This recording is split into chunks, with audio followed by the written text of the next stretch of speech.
السلام علیکم طلباء، کیسے ہیں آپ؟ امید ہے آپ سب خیریت سے ہوں گے۔ میں ہوں قاسم علی ترابی، آپ کا استاد۔ جیسے کہ آپ کو پتہ بیٹا، ہم جماعت حجتم کے سبق نمبر 3 اس سے پہلے ویڈیو میں پڑھ چکے ہیں اور ان کی مشق بھی حل کر چکے ہیں۔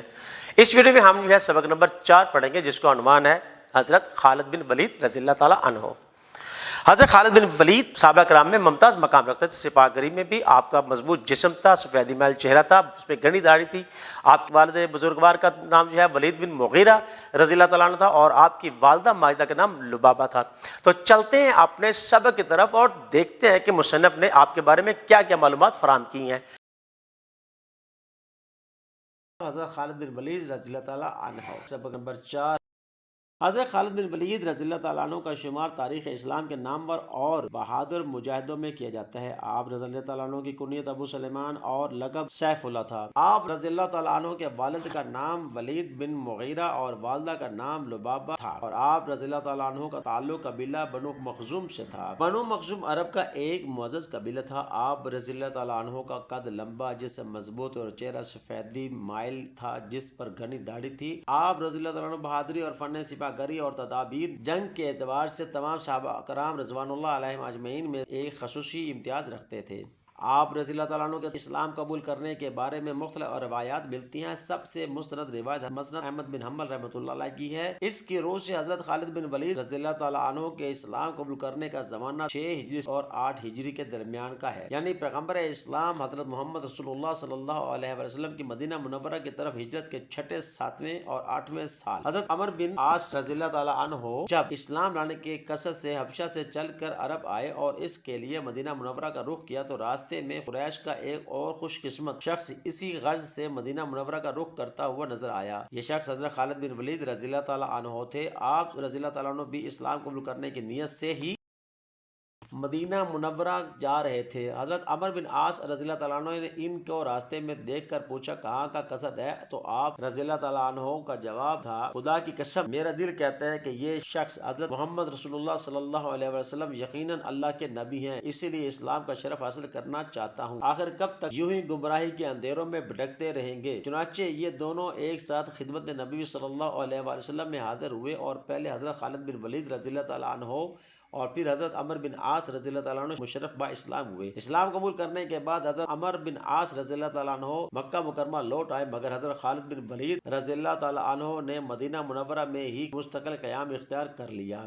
حضرت خالد بن ولید رضی اللہ تعالیٰ عنہ فن حرب میں ماہر تھے اور میدان جنگ کی حکمت عملیوں کو نہایت باریک بینی سے سمجھتے تھے۔ آپ رضی اللہ تعالیٰ عنہ نے اسلام لانے کے بعد سب سے پہلے غزوہ موتا میں شرکت کی۔ یہ واقعہ کچھ یوں ہے کہ حضرت محمد رسول اللہ صلی اللہ علیہ وآلہ وسلم نے دعوت اسلام کے سلسلہ میں حضرت حارث بن عمیر ازدی رضی اللہ تعالیٰ عنہ کے ہاتھ ایک خط شاہ بصرہ کے پاس بھیجا۔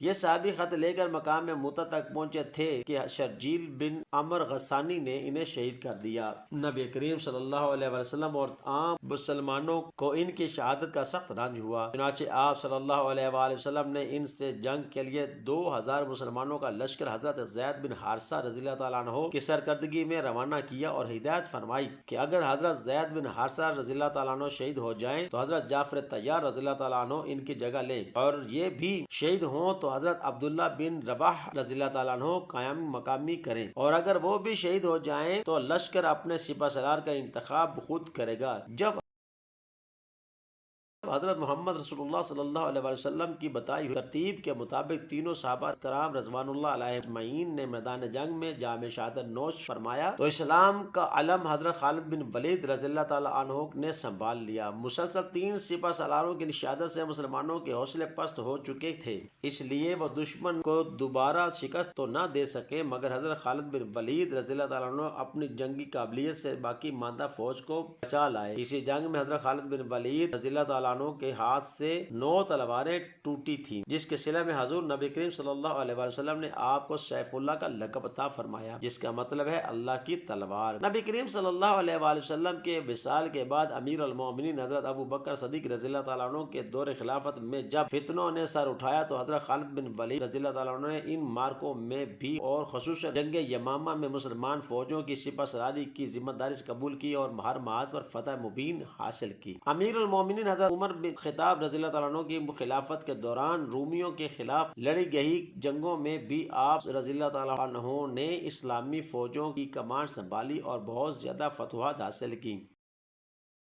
حضرت خالد بن ولید رضی اللہ تعالیٰ عنہ تاریخ اسلام کے ناقابل شکست سپہ سالار تھے۔ آپ رضی اللہ تعالیٰ عنہ نے جنگوں میں اپنے سے کئی گنا طاقتور اور بڑے لشکروں کو شکست فاش سے دوچار کیا۔ 12ویں صدی کے ایک مورخ ابن عساکر نے لکھا ہے کہ ایک مرتبہ جنگ میں دشمن کو زیر کرنے کے لیے حضرت خالد بن ولید رضی اللہ تعالیٰ عنہ نے زہر پی لیا تھا۔ اللہ کے حکم سے آپ رضی اللہ تعالیٰ عنہ پر زہر کا اثر نہ ہوا۔ اس واقعے کا ذکر روایات کے مطابق کچھ یوں ہے کہ اسلامی لشکر نے حضرت خالد بن ولید رضی اللہ تعالیٰ عنہ کی قیادت میں کئی روز سے عیسائیوں کہ ایک قلعہ کا محاصرہ کر رکھا تھا اور لڑائی اس لیے نہ چھڑی کہ شاید یہ لوگ راہ راست پر آ جائیں۔ ادھر عیسائیوں نے قلعہ پر اپنا قبضہ برقرار رکھنے کے لیے ترکیب سوچی۔ انہوں نے ایک ذہین اور معمر پادری عمر بن عبد المسیح کو حضرت خالد بن ولید رضی اللہ تعالیٰ عنہ کے پاس بات چیت کے لیے بھیجا۔ پادری نے چالاکی سے آپ رضی اللہ تعالیٰ عنہ کے سامنے ایک تجویز پیش کرتے ہوئے کہا کہ آپ رضی اللہ تعالیٰ عنہ فی الوقت ہمارے قلعے کا محاصرہ اٹھا لے۔ اگر آپ رضی اللہ تعالیٰ عنہ نے دوسرے قلعے فتح کر لیے تو ہم اپنے قلعے کا قبضہ بغیر کسی لڑائی اور مزاحمت کے آپ کے حوالے کر دیں گے۔ حضرت خالد بن ولید رضی اللہ تعالیٰ عنہ نے فرمایا کہ نہیں، ہم پہلے اسی قلعے کو فتح کریں گے اور پھر بعد میں کسی دوسرے قلعے کا رخ کریں گے۔ یہ سن کر بوڑھے پادری نے اپنے پاس سے زہر کی ایک پڑیا نکالی اور بولا، اگر آپ رضی اللہ تعالیٰ عنہ ہمارے قلعے کا محاصرہ ابھی ختم نہیں کریں گے تو میں اس پڑیا کا زہر کھا کر خودکشی کر لوں گا اور پھر میرا خون تمہاری گردن پر ہوگا۔ حضرت خالد بن ولید رضی اللہ تعالیٰ عنہ نے فرمایا، ناممکن کہ تیری موت نہ آئی ہو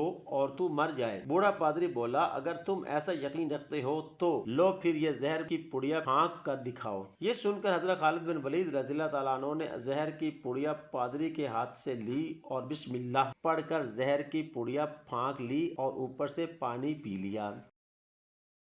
اب تو بوڑھے پادری کو مکمل یقین ہو گیا کہ آپ رضی اللہ تعالیٰ عنہ اس خطرناک زہر کو پی کر چند لمحوں میں موت کی وادی میں پہنچ جائیں گے اور یوں کسی نہ کسی طرح قلعے کا محاصرہ بھی ختم ہو جائے گا۔ زہر کا اثر دیکھنے کے لیے پادری غور سے ٹکٹکی باندھے آپ رضی اللہ تعالیٰ عنہ کو دیکھنے لگا۔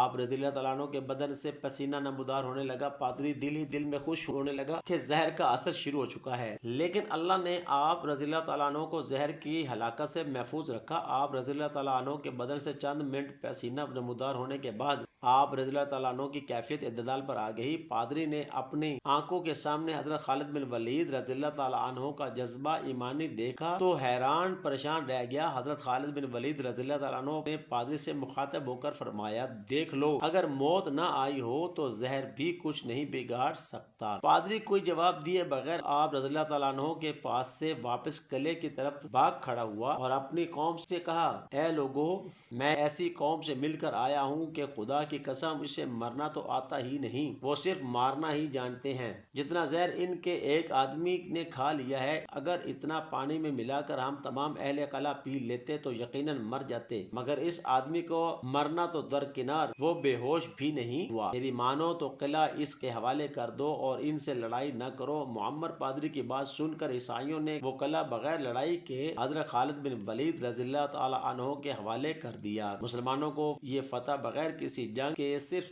حضرت خالد بن ولید رضی اللہ تعالیٰ عنہ کی قوت ایمانی کی بدولت حاصل ہوئی تھی۔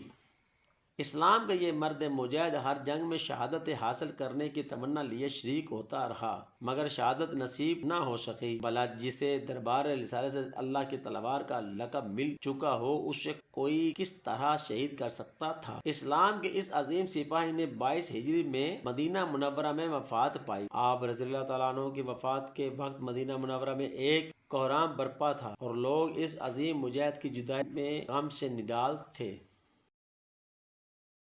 جی عزیز طلباء، امید ہے آپ نے سبق بڑے دھیان سے سنا ہوگا اور حضرت خالد بن ولید رضی اللہ تعالیٰ عنہ کے بارے میں بتائی گئی معلومات کو ذہن نشین بھی کر لیا ہوگا۔ اب ملیں گے ایک نئی ویڈیو میں اس کی مشق کے ساتھ، تب تک کے لیے اجازت دیجیے، اللہ حافظ۔